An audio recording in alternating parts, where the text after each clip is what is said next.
Hello students, আমি Nitish sir জ্ঞানজ্যোতি coaching সেন্টারের পক্ষ থেকে তোমাদের প্রত্যেককে জানাই আরও একবার স্বাগত। তো স্টুডেন্টস, আজকে আমি তোমাদের সঙ্গে আলোচনা করব এইসি নীল বেঙ্গলি সেকেন্ড সেমিস্টারে বাঁকুড়া ইউনিভার্সিটির আন্ডারে যে সমস্ত ছাত্রছাত্রীরা বিভিন্ন কলেজগুলোতে পড়াশোনা করছো তাদের জন্য আজকে এইসি বাংলা থেকে লোক শিক্ষা বলে যে প্রবন্ধটি রয়েছে সেখান থেকে আজকে বঙ্কিমচন্দ্র চট্টোপাধ্যায় রচিত প্রবন্ধটির বেশ কিছু গুরুত্বপূর্ণ এমসিকিউ নিয়ে আলোচনা করব। তোমরা জানো এটা তোমাদের একক নাম্বার 4-এ রয়েছে এই প্রবন্ধটি। তো যারা এখনো আমাদের চ্যানেলটিকে সাবস্ক্রাইব করোনি তারা অবশ্যই চ্যানেলটিকে সাবস্ক্রাইব করে পাশে থাকা বেল আইকন অল প্রেস করে রাখো, যাতে নেক্সট টাইম থেকে কোনো ভিডিও আপলোড করলে তার নোটিফিকেশনটা তুমি সবার আগে পেতে পারো। এছাড়া অনলাইনে যারা ভাবছো আমাদের ক্লাস জয়েন করবে তারা অবশ্যই যোগাযোগ করবে আমাদের অফিসিয়াল নাম্বার 7076398606 নাম্বারে অথবা 6295916282 নাম্বারে। তোমাদের টোটাল কোর্স ফি রয়েছে তোমাদের এই সাধ্যের মধ্যে জাস্ট 1199 রুপিস, কিন্তু এই মুহূর্তে আমরা দাঁড়িয়ে পুরো ফ্রিতে কোর্স দিচ্ছি। মাত্র 99 রুপিস রেজিস্ট্রেশন করলে তুমি সম্পূর্ণ সাবজেক্টটা বিনা পয়সায় পেয়ে যাচ্ছ। তো দেরি না করে আজই যোগাযোগ করবে আমাদের সঙ্গে এবং যুক্ত হয়ে যাবে আমাদের অনলাইন ক্লাসে। চলো শুরু করছি আজকের ক্লাসটা। প্রথম প্রশ্ন, লোকশিক্ষা প্রবন্ধটি কার লেখা? বঙ্কিমচন্দ্র চট্টোপাধ্যায়ের লেখা। দেন বাংলাদেশে লোক সংখ্যা কত বলে প্রবন্ধে উল্লেখ করা হয়েছে? বলছে 6,60,00,000। নেক্সট রয়েছে বাঙালির দ্বারা কোনো কার্যই সিদ্ধ না হওয়ার কারণ কি? লোক শিক্ষা নেই বলে।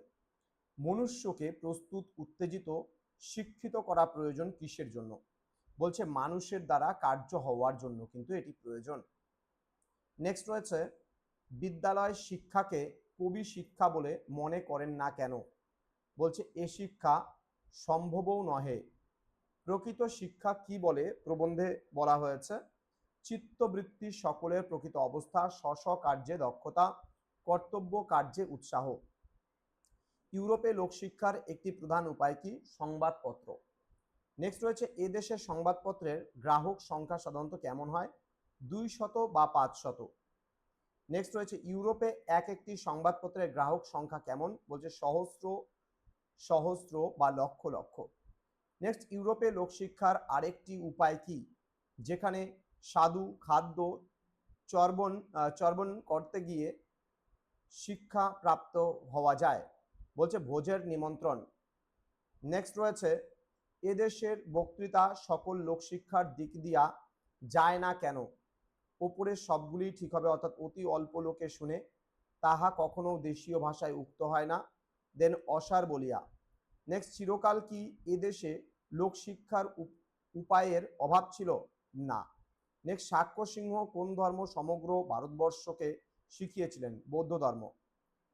বৌদ্ধ ধর্মের কূট তর্ক সকল বলতে কাদের মস্তকের ঘর্ম চরণকে আর্দ্র করে? দেন বলছে আধুনিক দার্শনিক দিকের।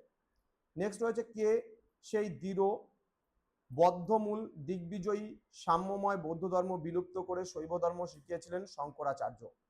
চৈতন্যদেব কোন স্থানকে বৈষ্ণব করে এসেছিলেন? উৎকলকে। রামমোহন রায় থেকে কলেজের ছেলের দল পর্যন্ত 3.5 পুরুষ কোন ধর্ম ঘোষিতেছেন? ব্রাহ্ম ধর্ম। প্রবন্ধটিতে একটি লোকশিক্ষার উপায়ের কথা বলা হয়েছে যা সেদিনও ছিল আজ আর নাই, সেটি কি? বলছে এক কথা। নেক্সট বলছে কথকেরা কোথায় বসে গল্প পড়তেন? বেদি পিঁড়ির ওপর। কথকেরা কিসের সুসংবদ্ধ সাধ্যক্ষ সুকণ্ঠে সদলঙ্কার সংযুক্ত করে বিবৃত করতেন? সীতার সতীত্ব, অর্জুনের বীরধর্ম, লক্ষণের সত্যব্রত এবং ভীষ্মের ইন্দ্রিয় জয় ইত্যাদি। কাওয়ারানির টপ্পা শুনতে কারা থিয়েটারে যায়? বলছে অল্প ইংরেজিতে শিক্ষিত বঙ্গীয় যুবকেরা। দেন লোকশিক্ষার আকর কথকতা লোপ পাওয়ার কারণ কি? বঙ্গীয় নব যুবকের কুরুচি।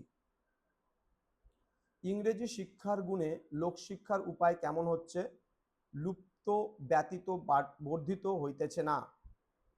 নেক্সট রয়েছে কেন ইংরেজি শিক্ষা সত্ত্বেও দেশে লোকশিক্ষার উপায় বৃদ্ধি পাচ্ছে না? তার স্থূল কারণ কি? শিক্ষিতে অশিক্ষিতে সমবেদনা নাই। দেন শিক্ষিত ব্যক্তিরা কাদের প্রতি দৃষ্টিপাত করেন না? অশিক্ষিতের প্রতি কিন্তু দৃষ্টিপাত করেন না। নদের ফটিক চাঁদের ভাবনা কি নিয়ে? বলছে বিলাতে কণা ফসেট সাহেব এদেশে স্যার অনসি ইডেন ইহারা তাহার বক্তৃতা পড়িয়া কি বলিবেন? 6,60,00,000 ক্রন্দনধ্বনিতে কি ফাটিয়া যাইতেছে? আকাশ ফাটিয়া যাইতেছে। সুশিক্ষিতকে কি করা আবশ্যক বলে প্রবন্ধে বলা হয়েছে? অশিক্ষিতকে ডাকিয়া কিছু কিছু বোঝানো। নেক্সট বলছে সুশিক্ষিত এবং অশিক্ষিতকে কি করতে হবে? সমবেদনা চাই বলা হয়েছে। এবং লাস্ট প্রশ্ন, কথকতার মাধ্যমে মানুষ কোন শিক্ষা পেত বলে প্রবন্ধে উল্লেখ করা হয়েছে? ধর্ম, নিত্য, দৈব, আত্মান্বেষণ, অশ্রদ্ধেয়, পরের জন্য জীবন, ঈশ্বর আছেন, পাপ পুণ্য আছে, অহিংসা পরম ধর্ম, লোকহিত পরম কার্য। এই তো স্টুডেন্ট, যারা এখনো আমাদের চ্যানেলটিকে সাবস্ক্রাইব করনি তারা অবশ্যই চ্যানেলটিকে সাবস্ক্রাইব করে পাশে থাকা বেল আইকন অল প্রেস করে দেবে, যাতে নেক্সট টাইম থেকে কোনো ভিডিও আপলোড করলে তার নোটিফিকেশন তুমি সবার আগে পেতে পারো। তোমাদের সঙ্গে দেখা হবে খুব তাড়াতাড়ি আরো একটা নতুন ক্লাস নিয়ে। তোমরা প্রত্যেকেই ভালো থেকো, সুস্থ থেকো। Thank you so much, thanks for watching after all. Thank you.